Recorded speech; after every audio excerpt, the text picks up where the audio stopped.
Assalamualaikum warahmatullahi wabarakatuh. Sebelumnya perkenalkan, nama saya Yusufillah Mahendra dengan NIM 3 digit terakhir 067 dari Praktikumsi. Di sini saya akan menjelaskan tentang sistem-sistem embedded.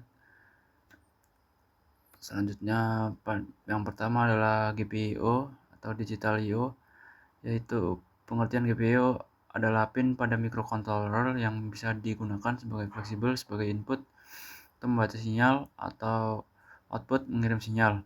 GPIO sering dipakai untuk berinteraksi dengan perangkat eksternal seperti LED, tombol sensor, dan modul lainnya. Kemudian mode input dan output. GPIO memiliki dua mode utama. Input digunakan untuk membaca kondisi dari luar, misalnya membaca apakah tombol ditekan atau tidak. Kemudian output digunakan untuk mengirim sinyal keluar, misalnya menyalakan atau mematikan LED. Selain itu, mode input bisa dilengkapi dengan pull up atau pull down resistor untuk menjaga kestabilan logika. Kemudian penggunaan LED pada push button. LED digunakan sebagai output untuk menampilkan status nyala atau mati. Push button digunakan sebagai input untuk memberikan perintah ke microcontroller. Contohnya saat tombol ditekan, microcontroller membaca input high lalu menyalakan LED. Contoh program sederhana GPIO biasanya digunakan untuk mengontrol LED berdasarkan input tombol. Alurnya satu set pin LED sebagai output, set pin tombol sebagai input, membaca kondisi tombol. Jika tombol ditekan, LED menyala. Jika tidak, LED mati. Kemudian selanjutnya ada interrupt dan timer. Konsep dari interrupt adalah mekanisme yang memungkinkan microcontroller menghentikan sementara program utama untuk menangani suatu kejadian penting. Dengan interrupt, sistem tidak perlu terus-menerus mengecek kondisi pooling, sehingga lebih efisien. Setelah interrupt selesai diproses, program akan kembali melanjutkan dari tempat sebelumnya. Kemudian ada jenis-jenis timer. Timer pada microcontroller memiliki beberapa jenis, antara lain timer dasar, digunakan untuk delay atau pemecah waktu sederhana. General purpose timer bisa untuk delay, PWM, dan input capture. Advanced timer digunakan untuk aplikasi kompleks seperti kontrol motor. Kemudian timer bekerja berdasarkan clock internal yang dihitung dalam bentuk counter. 3. Ada penggunaan timer pada microcontroller. Timer digunakan untuk berbagai keperluan seperti membuat delay tanpa mengganggu proses utama, kemudian menghasilkan sinyal PWM, kemudian menghitung waktu, dan terakhir memicu interrupt secara periodik. Dengan timer, sistem bisa berjalan lebih akurat dan terjadwal. Contoh implementasi, contoh sederhana penggunaan timer adalah untuk menyalakan LED berkedip setiap 1 detik menggunakan interrupt timer.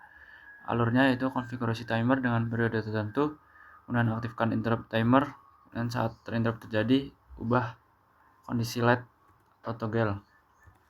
Kemudian ada serial UART. Pengertiannya adalah metode komunikasi serial yang digunakan untuk mengirim dan menerima data antar perangkat tanpa membutuhkan clock eksternal.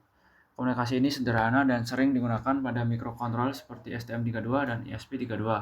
Kemudian ada konfigurasi baud rate, yaitu kecepatan pengiriman data dalam satuan bit per detik, misalnya 1600 atau 115200. Agar komunikasi berhasil, baud rate antara pengirim dan penerima harus sama. Jika tidak, maka data akan error atau tidak terbaca dengan benar. 3. Komunikasi TX dan RX. UART menggunakan dua jalur utama, yaitu TX transmit untuk mengirim data dan RX receive untuk menerima data. TX dari satu perangkat harus dihubungkan ke RX perangkat lain, sehingga data bisa ditransfer secara serial bit per bit. Kemudian contoh komunikasi serial. Contoh penggunaan UART adalah microcontroller STM32 yang mengirim data berupa teks komputer menggunakan modul USB to serial. Data tersebut kemudian bisa ditampilkan di aplikasi seperti serial monitor sehingga memudahkan debugging atau monitoring sistem. Kemudian ada ADC atau analog to digital converter, adalah modul pada microcontroller yang berfungsi untuk mengubah sinyal analog menjadi data digital yang dapat diproses oleh sistem. ADC biasanya digunakan untuk membaca sensor seperti suhu, cahaya, dan potensiometer. 2. Konversi analog ke digital. Proses konversi dilakukan dengan mengambil nilai tegangan analog dalam rentang tertentu, misalnya 0 sampai 3,3 volt, lalu mengubahnya menjadi nilai digital dalam bentuk angka. Semakin tinggi tegangan input, maka semakin besar nilai digital yang dihasilkan. Kemudian ada resolusi ADC. Resolusi ADC menunjukkan tingkat ketelitian dalam mengubah sinyal analog menjadi digital. Contohnya ADC 8 bit nilainya 0 sampai 255, ADC 10 bit nilainya 0 sampai 1023, ADC 12 bit nilainya 0 sampai 4095. Semakin tinggi resolusi maka akurat hasil pembacaannya. Kemudian contoh pembacaan sensor. Contoh penggunaan ADC adalah membaca nilai sensor dari suhu atau potensiometer.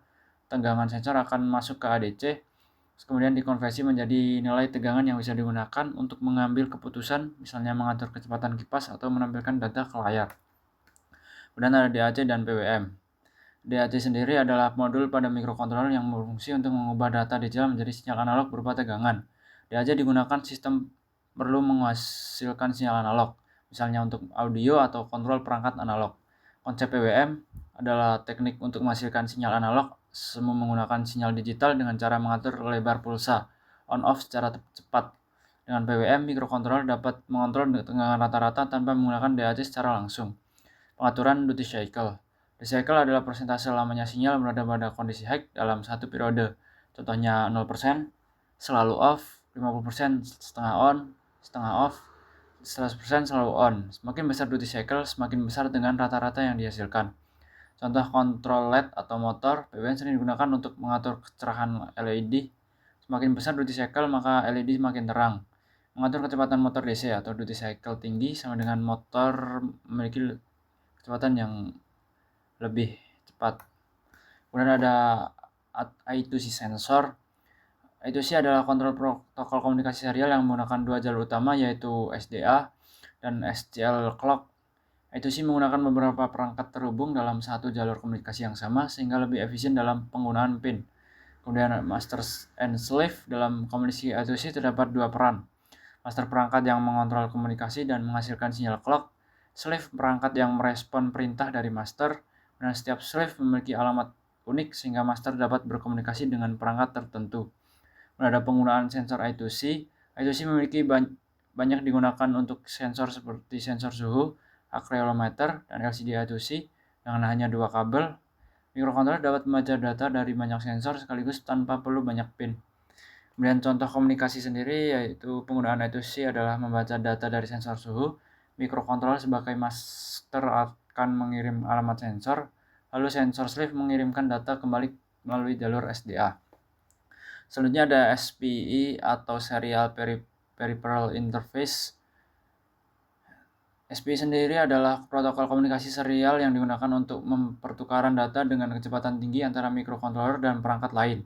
SPI bersifat sinkron karena menggunakan clock dari master dan biasanya digunakan untuk komunikasi dengan modul seperti sensor, display, atau memori. Kemudian ada MOC, ISO, CK, dan CS. SPI menggunakan 4 jalur utama, yaitu MOSI, master out slave in, jalur data dari master ke slave, MISO, master in slave out, jalur data dari slave ke master, SCK, serial clock, sinyal clock dari master, dan CS, chip till select, untuk memilih slave yang akan digunakan. Dengan CS, satu master bisa mengontrol beberapa slave. Kemudian komunikasi dengan storage. SPI sering digunakan untuk berkomunikasi dengan perangkat penyimpanan seperti SD card atau EEPROM.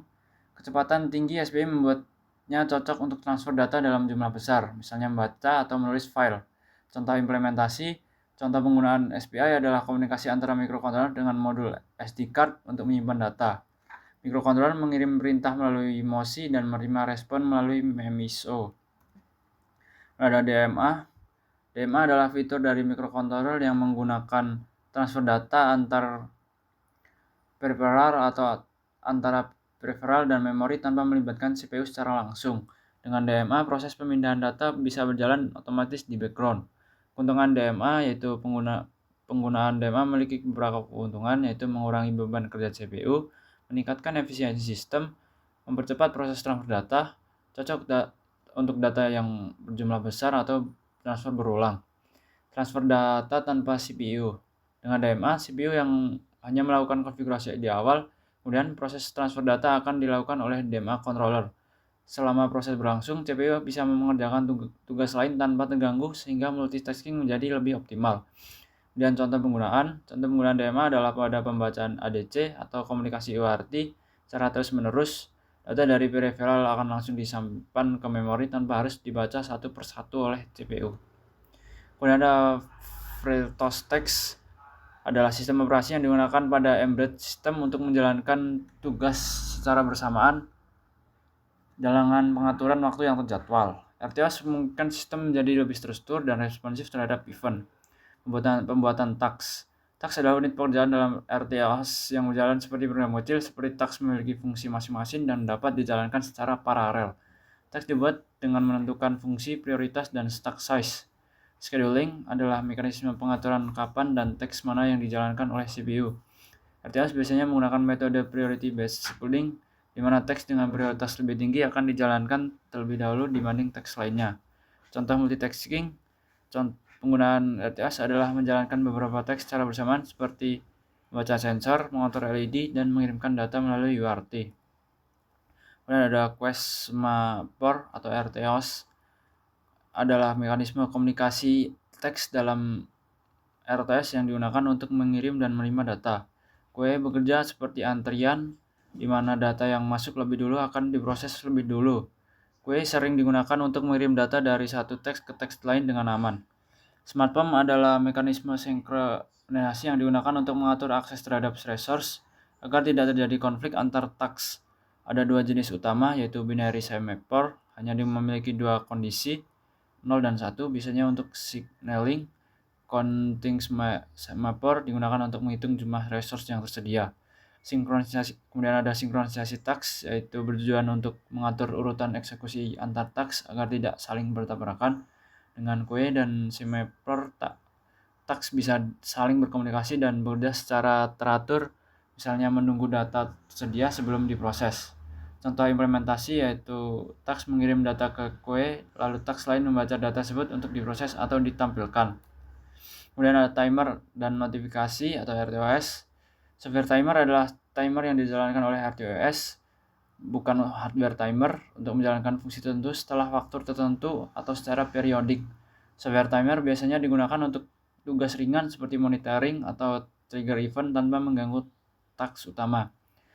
Kemudian task notification, yaitu adalah mekanisme ringan dalam RTOS untuk mengirim sinyal atau event dari satu task ke task lain. Dibandingkan Koe atau SmartPore, task notification lebih cepat dan efisien karena langsung terhubung ke task tujuan. Event handling adalah proses menangani kejadian tertentu dalam sistem, seperti tombol ditekan atau data diterima. Dalam RTOS, event bisa ditangani menggunakan timer, notification, atau mekanisme lain agar sistem tetap responsif. Dan contoh penggunaannya adalah software timer yang memicu task setiap 1 detik untuk membaca sensor, lalu menggunakan task notification untuk memberitahu task lain agar menulis data tersebut. Kemudian ada memory management. Head pada RTOS, heap adalah area memori yang digunakan untuk lokasi dinamis saat program berjalan. Dalam RTOS seperti FreeRTOS, heap digunakan untuk membuat task, queue, dan mapper.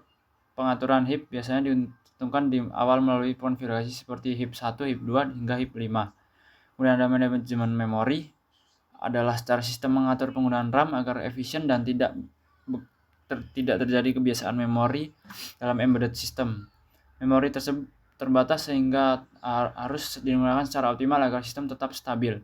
Kemudian dynamic allocation adalah proses alokasi memori saat runtime program berjalan, misalnya menggunakan fungsi seperti pv-portmalloc. FreeRTOS, meskipun fleksibel, penggunaan dynamic allocation harus hati-hati karena bisa menyebabkan fragmentasi memori. Kemudian ada best practice. Beberapa praktik terbaik dalam manajemen memori yaitu gunakan alokasi memori secara efisien dan seperlunya. Hindari sering melakukan alokasi dan dealokasi. Gunakan static allocation jika memungkinkan. Kemudian monitor menggunakan heap untuk mencegah error. Itu saja yang bisa saya sampaikan. Apabila ada salah kata dan penjelasan yang kurang jelas, mohon maaf. Wassalamualaikum warahmatullahi wabarakatuh.